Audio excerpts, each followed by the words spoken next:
Halo teman-teman, saya Leoni Juritanjaya akan membahas mengenai materi kriminologi. Sebelum membahas lebih dalam lagi, kita tentu harus mengetahui definisi dari kriminologi itu sendiri.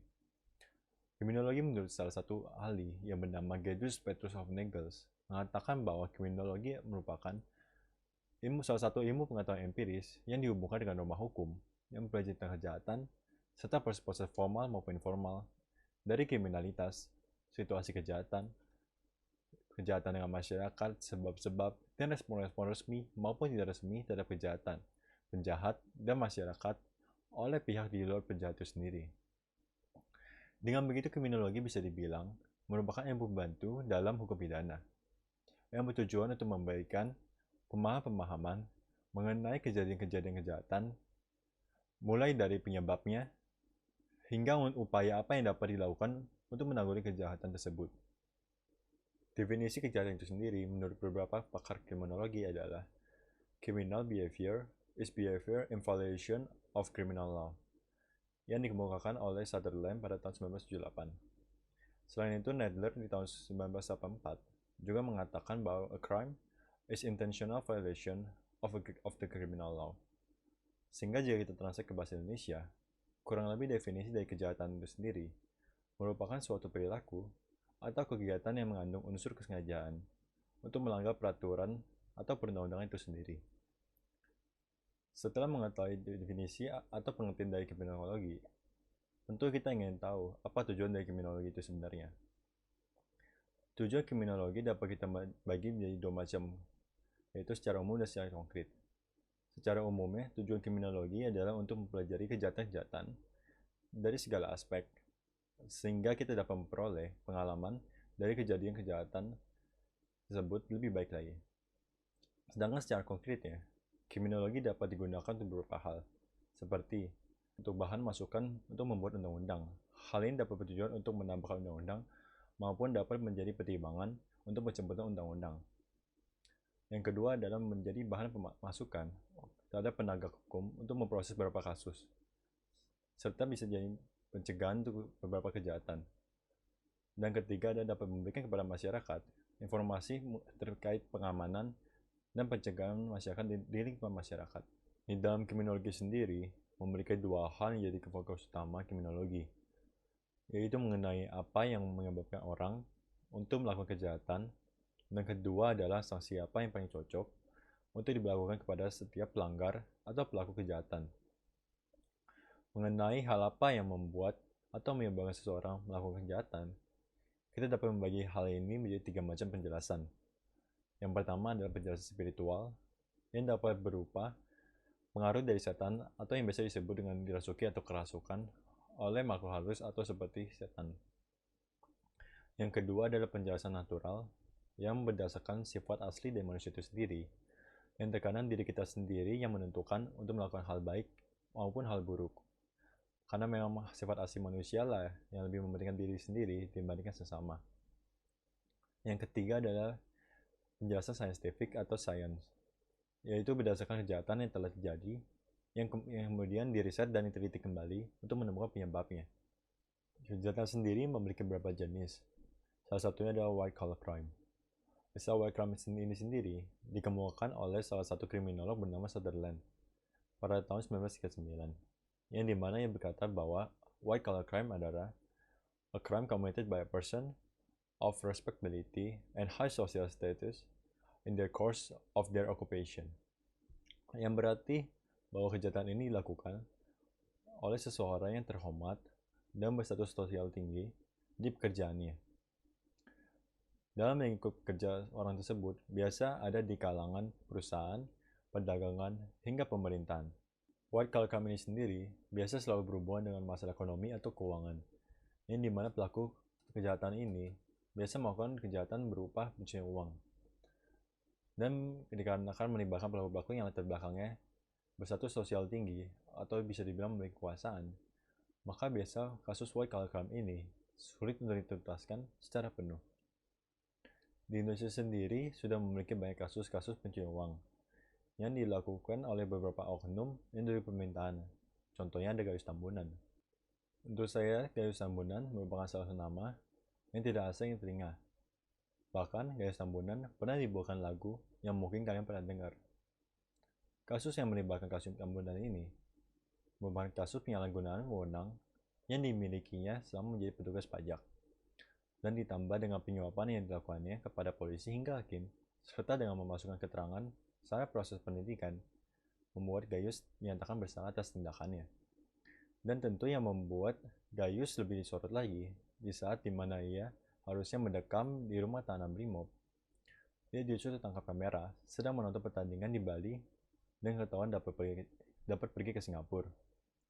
Selain Gayus Tambunan, mungkin kalian pernah mendengar kasus-kasus yang melibatkan orang penting seperti Ahil Mokhtar, Tubarus Cari Wadana, dan masih banyak lagi. Pada akhirnya, white collar crime ini memang tipe kejahatan yang sangat kompleks atau bisa dibilang melibatkan banyak pihak. Karena ruang lingkup setiap kasus ini pasti dikerjakan oleh banyak pihak dan terlibat dilakukan dengan secara terstruktur. Maka dari itu, kejahatan dengan jenis white collar crime ini masih banyak terjadi di lingkungan seperti negeri kita ini, yaitu Indonesia. Sehingga diperlukannya instansi pemerintah yang lebih tegas dalam menangani masalah ini. Setelah membahas salah satu jenis kejahatan, banyak ahli-ahli yang membuat beberapa teori kejahatan, seperti teori Lombroso. Lombroso merupakan seorang kriminolog dan ahli forensik yang berasal dari Italia. Ia mengemukakan sebuah teori yang dinamakan teori Lombroso, yang dimana menurut dia, perilaku kejahatan bisa dapat ditentukan hanya dengan melihat fisik seseorang. Fisik yang menurut Lombroso, orang yang cenderung kejahatan ada pada satu, ketidaksimetrisnya wajah atau kepala. Kedua, telinga yang lebar seperti kera. Ketiga, bibir yang lebar. Keempat, dagu yang mundur. Kelima, hidung yang memelintir. Keenam, tulang yang menonjol. Ketujuh, tangan yang panjang. Kedelapan, kerutan kulit yang menonjol. Dan kesembilan yaitu jari atau jempol yang besar. Tentu teori Lombroso ini tidak bisa dibilang sebenarnya benar. Bahkan banyak yang menentang teori ini. Dikarenakan teori seperti ini yang berdasarkan bentuk fisik manusia, tidak bisa dijadikan jaminan bahwa individu tersebut melakukan kejahatan. Bahkan teori ini hanya dilakukan penelitian di daerah Eropa, sehingga teori ini tidak bisa mewakilkan daerah atau kontinen lainnya. Selain itu, Lombroso membagikan 3 macam golongan pelaku kriminal.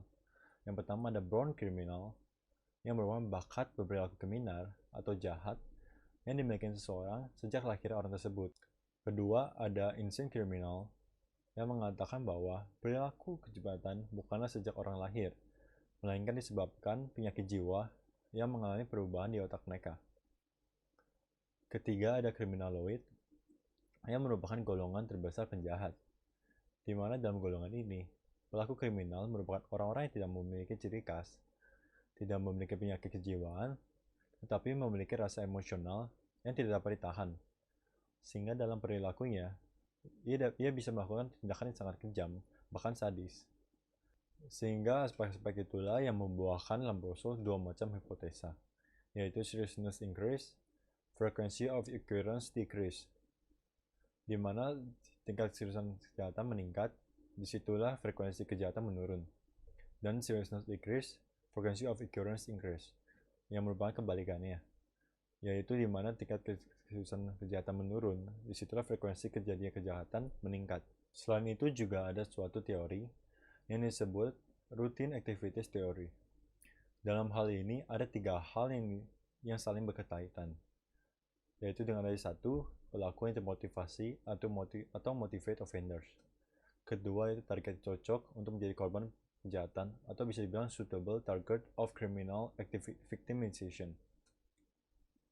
Ketiga yaitu ketidakadanya penjaga yang bisa melindungi barang tersebut, atau bisa dibilang the absence of the guardian of the person's property.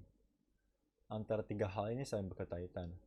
Contohnya misalkan jika ada satu orang pelaku yang termotivasi untuk berbuat kejahatan, dan di situ juga ia melihat suatu barang ada yang ada di depannya, dan dikarenakan tidak ada yang memiliki barang tersebut atau di sekitar daerah tersebut, maka membuat pelaku tersebut tertarik untuk menjalankan aksinya. Hal ini biasa juga disebut dengan teori mengatakan bahwa kejahatan sama dengan niat ditambah kesempatan. Ini berarti bahwa kejahatan hanya akan terjadi jika adanya niat dari pelaku dan kesempatan untuk melakukan kejahatan tersebut. Karena jika hanya ada niat tetapi tidak ada kesempatan, maka kejahatan tersebut tidak akan pernah terjadi. Begitu pula dengan sebaliknya. Jika ada kesempatan tetapi pelaku tidak memiliki niat untuk melakukan kejahatan, maka kejahatan tidak akan pernah terjadi. Dan seperti yang kita ketahui, bahwa kejahatan juga dapat terjadi dikarenakan beberapa faktor latar belakang pelaku. Latar belakang yang biasanya terjadi adalah satu, yaitu masalah dalam kehidupan sosial. Hal ini bisa berupa dalam lingkungannya yang mendukung untuk melakukan tindakan kejahatan. Kedua, dalam masalah ekonomi. Hal ini merupakan hal umum, yang dimana pelaku kejahatan memiliki masalah kemiskinan atau tidak memiliki pekerjaan, sehingga mendorong pelaku untuk melakukan kejahatan. Ketiga, yaitu kekuasaan. Hal ini didasari karena kemampuan penjahat dalam melakukan tindakannya, di mana dia memiliki suatu power atau kekuasaan untuk melakukan hal tersebut. Keempat adalah masalah akademik. Hal ini juga didasari karena kurangnya pendidikan yang menyeluruh, sehingga banyaknya pelaku kejahatan hanya memilih cara yang gampang atau mudah untuk mendapatkan keuangan. Sekian materi mengenai kriminologi yang bisa saya sampaikan. Mohon maaf jika ada kekurangan atau kesalahan dalam pemberian materi. Terima kasih.